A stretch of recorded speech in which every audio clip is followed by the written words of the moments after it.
Hello friends, welcome to the Maya Maya YouTube channel. உங்கள் எல்லாரையும் நம்ம மாயா மாயா யூடியூப் சேனல் மூலமாக மறுபடியும் சந்திக்கிறதுல எனக்கு ரொம்ப ரொம்ப சந்தோஷம்.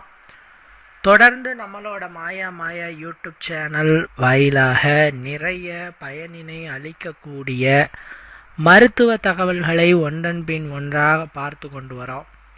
நிறைய பேரோட ஃபேவரட்டான சேனலாகவும் இல்லறம் சார்ந்த பிரச்சனைகளுக்கு தீர்வினை கொடுக்கக்கூடிய ஒரு சேனலாகவும் நம்மளுடைய மாயா மாயா யூடியூப் சேனல் விளங்கி வருது.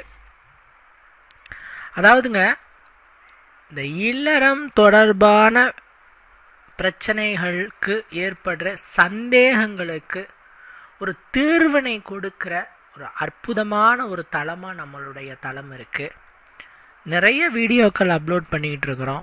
ஒவ்வொரு வீடியோக்களுமே ஒவ்வொரு இளைஞர்களுக்கும் பயனினை அளிக்கக்கூடிய வகையில் இருக்குது. எங்கே போய் யாருக்கிட்ட கேட்கறது அப்படின்னு தெரியாமல் இருக்கக்கூடியவங்களுக்கு ஒரு வரப்பிரசாதமாக நம்மளுடைய சேனல் அமைந்திருக்கு. அதுவே ரொம்ப சந்தோஷம். அந்த வகையில் இன்னைக்கு இந்த வீடியோ பதிவில் நாம் பார்க்கக்கூடிய தகவல் என்ன அப்படின்னு கேட்டிங்கன்னா, ஆண்களுக்கு அற்புதமான வலிமையை அள்ளித்தரக்கூடியதும் உங்களை இல்லறத்தில் யாராலும் மிஞ்ச முடியாத அளவிற்கு பலத்தினை கொடுக்கக்கூடிய வகையில் சக்தியினை அளிக்கிற ஒரு அற்புதமான மருத்துவத்தை பற்றி இப்போ நான் சொல்ல போகிறேன். கிட்டத்தட்ட இதை நீங்கள் கரெக்டாக ஃபாலோ பண்ணிட்டீங்க அப்படின்னு சொன்னால் உங்களுக்கு இருக்கிற அனைத்து விதமான இல்லறம் தொடர்பான பிரச்சனைகளும் தீர்ந்துவிடும்.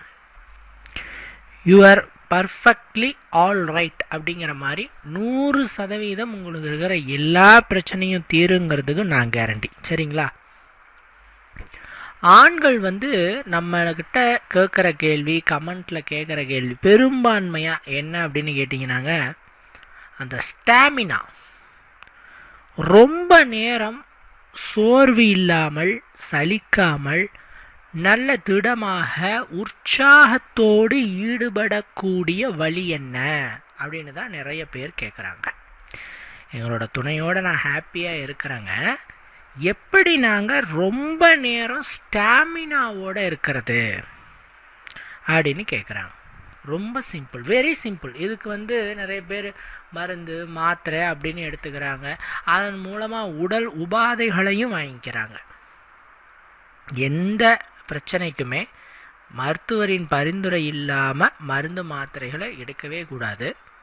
அதிலும் இல்லறம் தொடர்பான பிரச்சனைகள் ஒரு ஆணுக்கு வந்ததுன்னு சொன்னால் மருத்துவரின் ஆலோசனை இல்லாமல் மறந்தும் கூட மாத்திரைகளை எடுக்கக்கூடாது. ஏன்னா நீங்கள் எடுக்கிற டோஸ் எப்படிப்பட்டதுன்னு தெரியல. இன்னும் சொல்ல போனால் நாளடைவில் அந்த டோஸை நீங்கள் இன்க்ரீஸ் பண்ணுவீங்க. இன்னும் கொஞ்ச நாளில் அந்த டேப்லெட் எடுக்காமல் உங்களால் எதுவுமே செயல்பட முடியல, ஈடுபட முடியல அப்படிங்கிற ஒரு நிலைக்கு வந்துடுவீங்க. இது எவ்வளோ பெரிய ஒரு நெகட்டிவ் இல்லைங்களா? இப்படிங்க இந்த நீண்ட நேர இல்லறத்திற்காக நம்ம கண்ணெதிரில் இருக்கிற பொருட்களை விட்டுட்டு நம்ம கண்ணுக்கு தெரியாத இடத்துல அதேமாதிரி பக்க விளைவுகளை கொடுக்குற பொருட்களை போய் வாங்கி சாப்பிட்டு நாம் விளைவுகளை வாங்கிக்கிறோம். அதெல்லாம் தேவையே கிடையாது. நான் சொல்கிற இந்த மெத்தடை செஞ்சு பாருங்கள். இதுக்கு என்ன உங்களுக்கு தேவைன்னா, முருங்கைக்கீரை தேவை. முருங்கைக்கீரை பல சத்துக்களை தன்னுள் அடக்கியது இந்த முருங்கைக்கீரை. கீரைகளின் அரசன் என்றும் இந்த முருங்கைக்கீரையை நாம் சொல்லுவோம். ஏன்னா இதில் இல்லாத சத்துக்களே கிடையாது.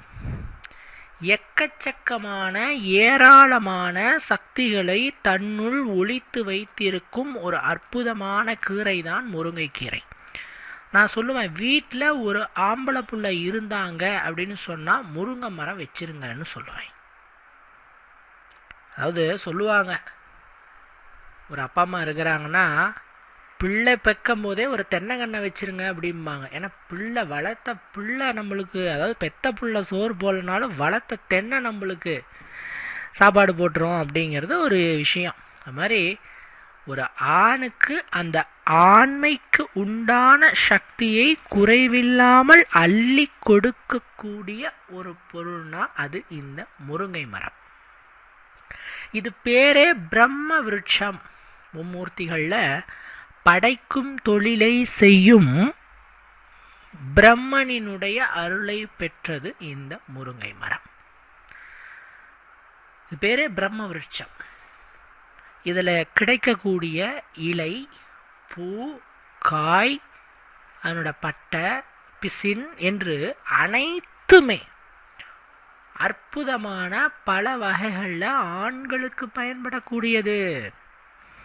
சரிங்களா? இப்போ நாம் இந்த வைத்தியத்துக்கு பயன்படுத்தக்கூடியது முருங்கைக்கீரை. ஒரு கை முருங்கைக்கீரை கொஞ்சமாக தண்ணி தெளித்து நல்லா வதக்கிக்கோங்க. வாஷ் பண்ணி தண்ணி லைட்டாக தெளித்து வதக்கிக்கோங்க. இதோட ஒரே ஒரு முட்டை சேர்த்து இதை நீங்கள் உள்ளுக்கு எடுத்துக்கொள்ள வேண்டும். இதை உள்ளுக்கு எடுத்துக்கொண்டீர்கள் என்றால் ஆண்கள் தொடர்ந்து ஒரு 48 நாட்கள், அளவுக்கு அதிகமாக போக வேண்டாம், ஒரு கப்னா ஒரு கப் போதும், எடுத்துக்கிட்டாங்க அப்படின்னு சொன்னால் கட்டுக்கடங்காமல் ஆண்களினுடைய டெஸ்டோஸ்டரான் கவுண்ட் அதிகரிக்கும். இந்த டெஸ்டோஸ்டரான்ங்கிற ஹார்மோன் தான் ஆண்களுக்கு அந்த ஆண்மை அப்படின்னு சொல்கிற அந்த சக்தியை அதிகப்படுத்தி கொடுக்கிற ஒரு ஹார்மோன்.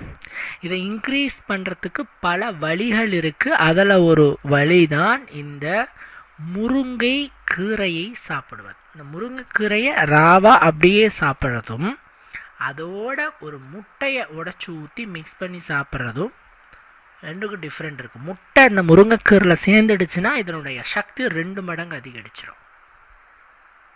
சரிங்களா? ஸோ முருங்கைக்கீரையில் முட்டை ஊற்றி அன்னைக்கு சாப்பிடுங்க. இது ஒரு ஸ்நாக்ஸ் மாதிரி சாப்பிட்லாம். ஆஃப்டர்நூன் மதிய வேளையில் ஒரு ஸ்நாக்ஸ் மாதிரி, பொரியல் மாதிரி சாப்பிட்லாம், காலையில் சாப்பிட்லாம். ஒட்டுமொத்த குடும்பத்துக்குமே நல்லது. உங்கள் ஃபேமிலியில் எல்லாத்துக்கும் கொடுக்குற மாதிரி இருந்தால் ஆளுக்கு கொஞ்சம் கொஞ்சம் கொஞ்சம் கொஞ்சம். ஆண்கள் ஸ்பெஷலாக சாப்பிட்ணுன்னு நினச்சா இப்படி செஞ்சு சாப்பிடுங்க. சில இளைஞர்கள்லாம் கேட்பாங்க, எனக்கு இன்னும் கொஞ்சம் நாளில் கல்யாணம் ஆக போகுதுங்க, மேரேஜ் ஆக போகுது, நாங்கள் எப்படி எங்களை தயார் பண்ணிக்கணும்னு கேட்பாங்க. என்ன உணவுகள் சாப்பிட்றது, எந்த மாதிரி விஷயங்கள்லாம் செஞ்சு எங்களை நாங்கள் தயார் பண்ணிக்கிறதுன்னு கேட்பாங்க. நாம் சொல்லுவோம், இதுக்குன்னு தனியாக எந்த லேகியமும் இல்லை, இதுக்குன்னு தனியாக எந்த சூரணமும் இல்லை, நீ இப்போ என்ன சாப்பிட்டுக்கிட்டு இருக்கிறியோ அதையே சாப்பிடுப்பா அப்படின்னு சொல்லுவோம். இல்லைங்க, நல்லா இன்னும் ஆக்டிவாக ஸ்டாமினாவோடு ஈடுபட்டாதாங்க எங்களோட துணை சந்தோஷம் அடைவாங்க. ஸோ அப்படி இருக்க மாதிரி ஏதாவது ஒரு உணவு முறை சொல்லும்பாங்க. அவங்களுக்கு தான் இந்த உணவு முறை. மேரேஜ் ஆக போகிறேன் நான் ஃபிக்ஸ் பண்ண நாள்லேருந்தே இதை சாப்பிட ஆரம்பிங்க, அருமையான ரிசல்ட் கிடைக்கும். உங்களுக்கே தெரியும், உடம்பு ஒரு மாற்றம் நிகழ்வதே உங்களால் பார்க்க முடியும். அசதியாக இருக்கிறதெல்லாம் குறையும், உடம்புக்கு நல்ல ஸ்டாமினா கிடைக்கும், திடம் கிடைக்கும், வலு கிடைக்கும், இப்படி எக்கச்சக்கமான நன்மைகள் கிடைக்கும். ஸோ இதை நீங்கள் ட்ரை பண்ணலாம். முருங்கைக்கீரை ப்ளஸ் முட்டை. அதே நேரத்தில் தினம் 2 முட்டை முழு முட்டை ஆண்கள் எடுத்துக்கொண்டார்களே ஆனால் மேக்சிமம் அவங்களுடைய டெஸ்டோஸ்டரான் கவுண்ட்டு லோவாகிறதே இல்லை. இந்த டெஸ்டோஸ்டரான் கவுண்டிங் ரொம்ப லோவாகுது, இதனால் எனக்கு பிரச்சனை வருது அப்படின்னு சொல்லக்கூடியவர்கள் அண்டு சரியாக என்னால் ஈடுபட முடியல அப்படின்னு சொல்கிறவங்க கூட டெய்லி 2 முட்டை முழு முட்டையே எடுத்துக்கலாம். சில பேர் சொல்லுவாங்க, வெள்ளை முட்டையா அப்படின்னு கேட்பாங்க. 4, 5, 6ன்னு இப்படி அதிகமான எண்ணிக்கையில் முட்டைகள் எடுக்கும்போது தான் அந்த வெள்ளை முட்டை எடுக்க சொல்லுவோம். 2 முட்டை முழு முட்டை டெய்லி எடுத்துக்கிறதுல எந்த தப்புமே கிடையாது. சரிங்களா?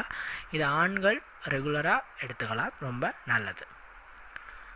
சில நேரங்களில் ஆண்கள் தேவையற்ற பயமும்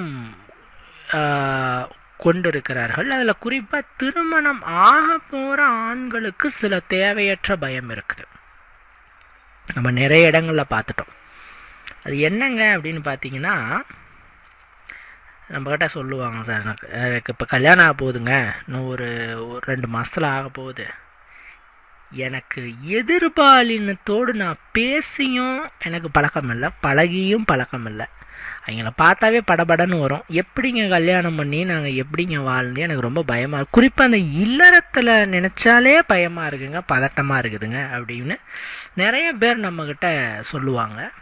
அவங்களுக்கு நாம் நகைச்சுவையாக ஒரு விஷயந்தான் சொல்லுவோம். மீனுக்கு நீந்த சொல்லித்தர தேவையில்லை. இப்போ ஒரு மீன் குஞ்சு ஈண்டெடுக்குதுன்னா அது பிறந்த உடனே நீந்தி போயிடும். அதுக்கு இப்படி தான் நீந்தணும்னு யாராவது சொல்லி கொடுத்தாங்களா? கண்ணுக்குட்டி பிறந்த உடனே எந்திரிச்சு நிற்கிது, அதுக்கு யாராவது எந்திரிச்சு நிற்க சொல்லி கொடுத்தாங்களா?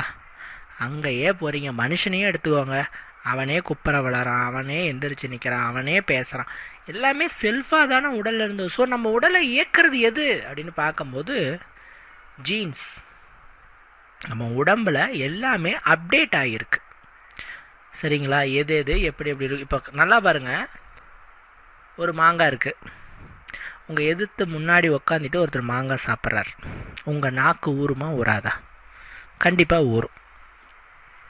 இந்த மாதிரி சில உணவுகளை உள்ளுக்கு எடுக்கும் பொழுது உங்களுக்கு பார்த்தீங்கன்னா ஒரு நாக்கு ஊறுறதும் ஆசை வருது, இயல்பாக வரும். யாராவது சொல்லி கொடுத்தாங்களா மாங்காய் சாப்பிடும்போது நாக்கு ஊறணும், நாக்கு ஊறுறதுக்கு இப்படிலாம் பண்ணணும் அப்படின்ட்டு? இயல்பாகவே.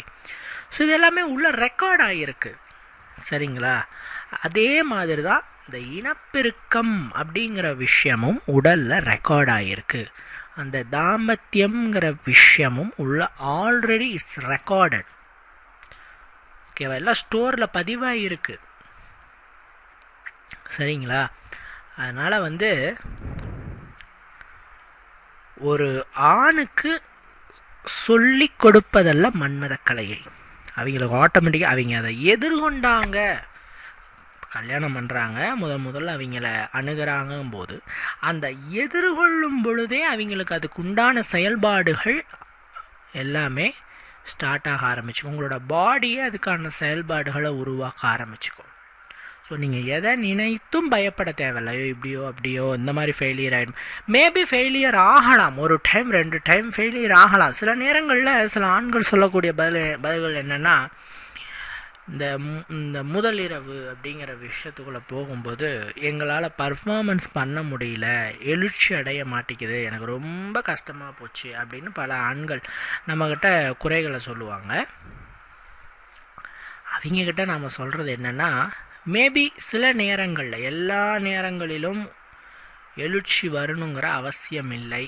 சரியான சூழ்நிலை, சரியான மனநிலை, சரியான உடல் அமைப்பு, உடல் அது ஃப்ரீனஸ், இதெல்லாம் இருக்கும்போது தான்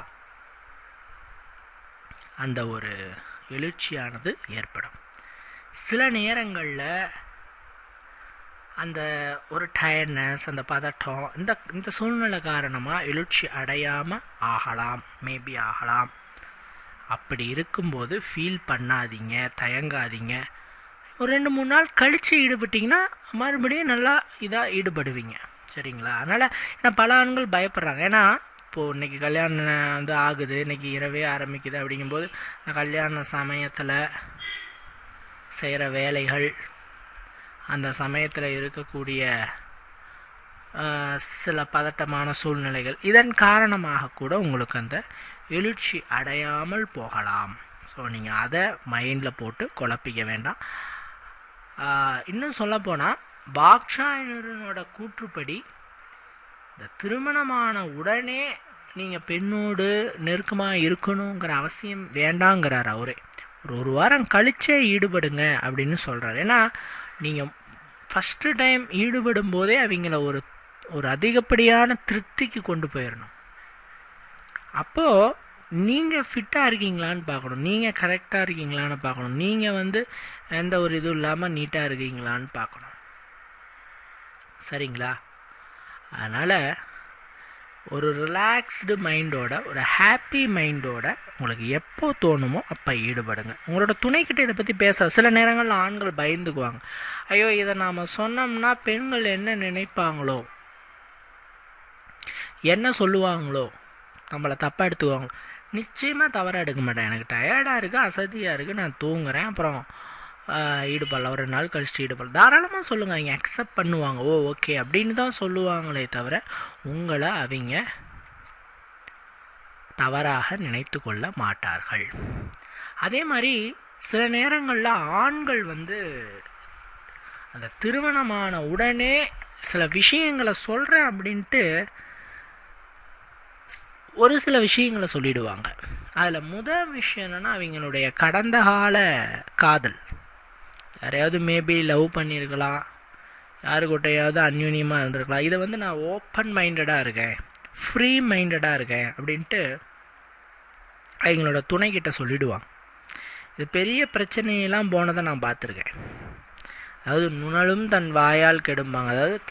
அதாவது நுணல்னா தவளைன்னு அர்த்தம். அது மழை காலங்களில் கத்தி கத்தி பாம்பை கூப்பிட்டு சாப்பிட இது இது இது பாம்பு வைக்குள்ளே போயிடும். அந்த மாதிரி ஆண்கள் சில நேரங்களில் ஓப்பன் மைண்டடுன்ட்டு சில தவறுகள் பண்ணிவிடுவாங்க. தயவு செஞ்சு உங்களோட பாஸ்ட்டை பற்றி கொஞ்ச நாளைக்கு பேச வேண்டாம்.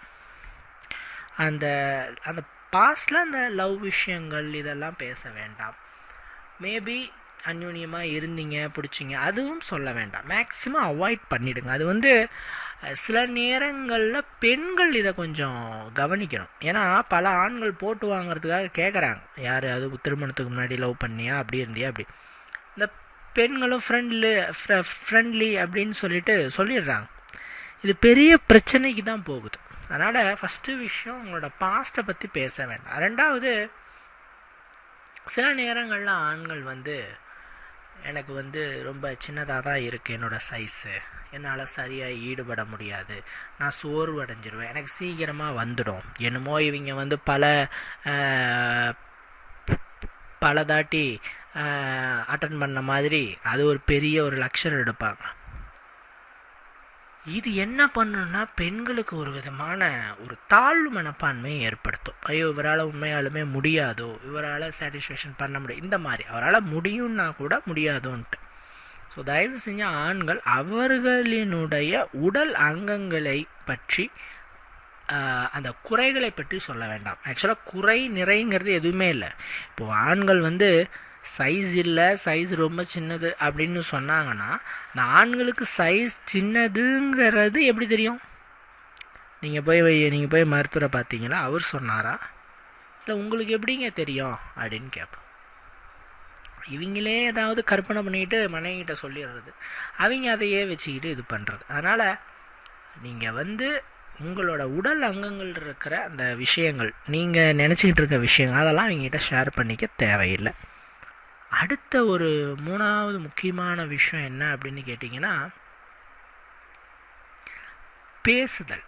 தாக்ஷாயணனோட கூற்றின்படி காமத்தின் முதல் இடமே காதல் தான், பேஸ் மட்டம். வீடு கட்டுறீங்க, வீடுங்கிறது காமம். அந்த வீடு கட்டணும்னா என்ன வேணும்? பேஸ் மட்டம் வேணும். பேஸ் மட்டம் நல்லா இருக்கணும். அந்த பேஸ் மட்டத்தை ஸ்ட்ராங்காக போடணும். சில நேரங்களில் பேஸ் மட்டத்தை நம்ம ஸ்ட்ராங்காக போடல அப்படிங்கும் போது என்ன ஆகும்? வீடு கட்டியும் பிரயோஜனம் இல்லை. இந்த பேஸ் மட்டம் தான் காதல். தாக்ஷாயணரே அதான் சொல்கிறார். காமம் நல்லா இருக்கும்னா காதலிங்க, உங்களோட துணையை காதலிங்க.